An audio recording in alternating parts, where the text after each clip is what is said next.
We're going to be looking at real estate contracts. And I want to go back and just review just for a moment when we talked about real estate contracts. We said that in real estate there's three things that you can transfer. You can transfer possession, you can transfer equitable title,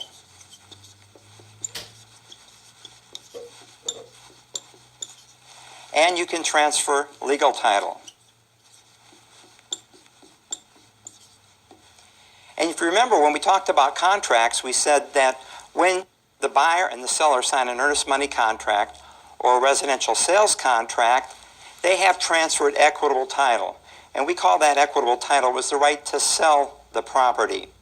And so we want to keep that in mind as we go through our real estate contracts here. And we're also going to look at leases in this session and understand those contracts in this using these concepts.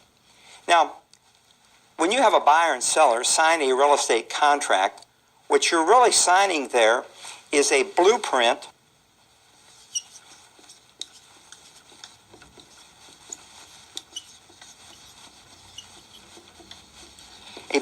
for closing. And your title company or your attorney is going to follow that contract, and that's the way that they're going to close the transaction. I worked for an old-time broker once, and we were having a dispute, the buyer and seller were, over something about the property. I don't remember what it was. But the broker said, "What does the contract say?" And the buyer said, "Well, yeah, but what does the contract say?" And the seller said, "No, but what does the contract say?" That's the blueprint for closing. That's why it's so important that you get that contract right. And that's where you get that meeting of the minds that we talked about a little bit earlier. Remember when we talked about the essential elements of a contract, we said that we had to have legally competent parties. We said we had to have a lawful objective to that. We had to have sufficient consideration. And if you remember, we said there had to be an absence of fraud. There was no menace. There was no duress there. Most contracts will require a legal description in those contracts. But then there's also that thing, the meeting of the minds. And it's in the meeting of the minds that we arrive at that blueprint for closing. It's in that concept of offer and acceptance where we arrive at a consensus between the buyer and seller as exactly how we're going to sell this property, how we're going to close this property, how much money is going to be involved, what real property is included, what personal property is included. All of that has to fall on the blueprint for closing. Now let's talk about those offers for a second.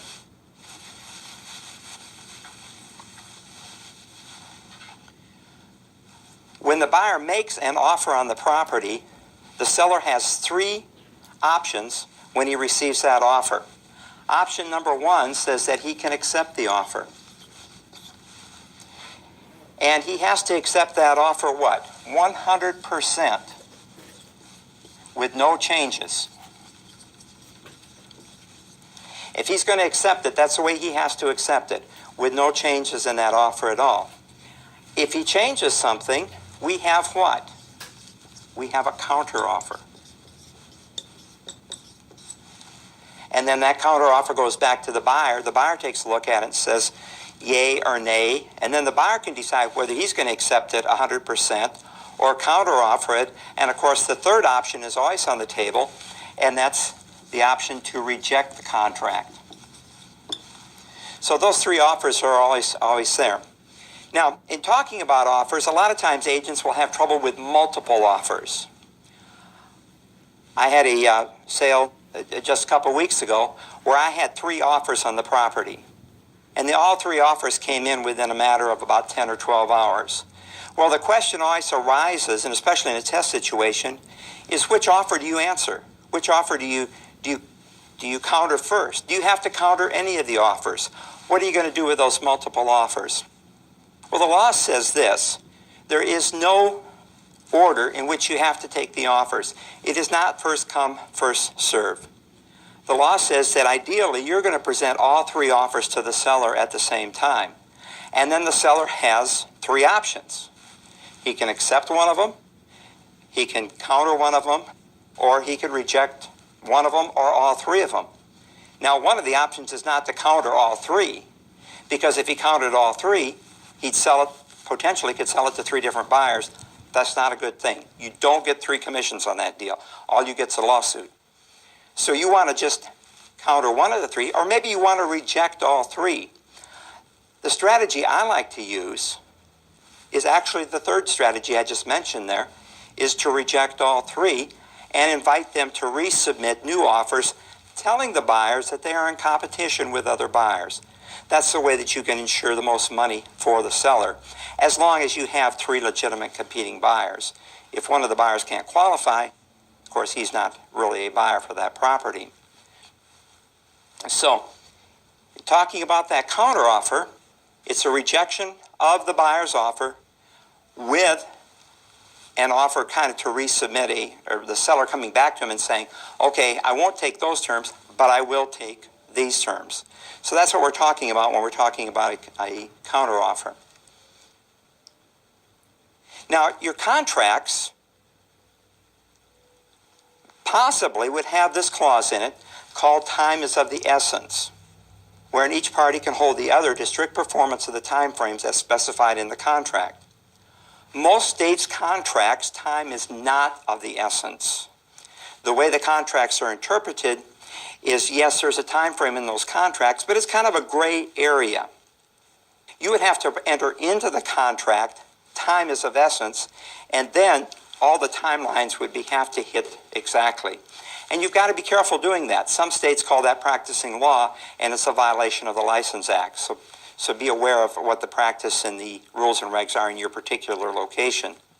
But time is of the essence means you hit the timelines exactly, or you suffer the remedies that are mentioned in that contract or the addendum to that contract. A lot of states have gone to using an option contract, an option, not an option to purchase, but an option to terminate. We'll talk about that in a second. An option contract does this.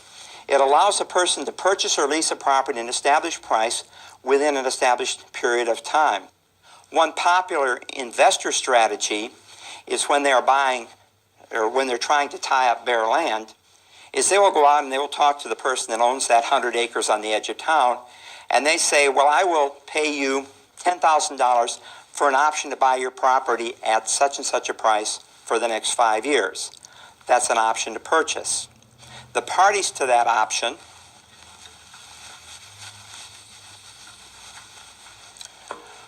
are going to be the optionor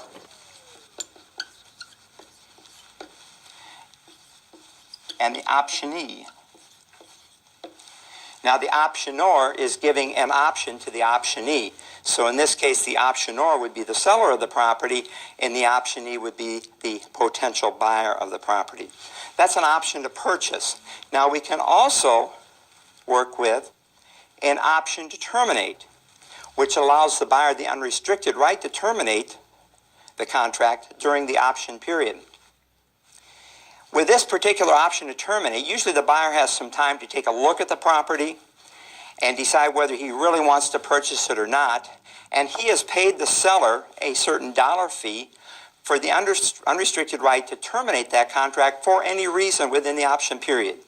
If he's buying a house, for example, he can decide he doesn't like the color of the carpet in the living room and terminate the contract. That's an option to terminate.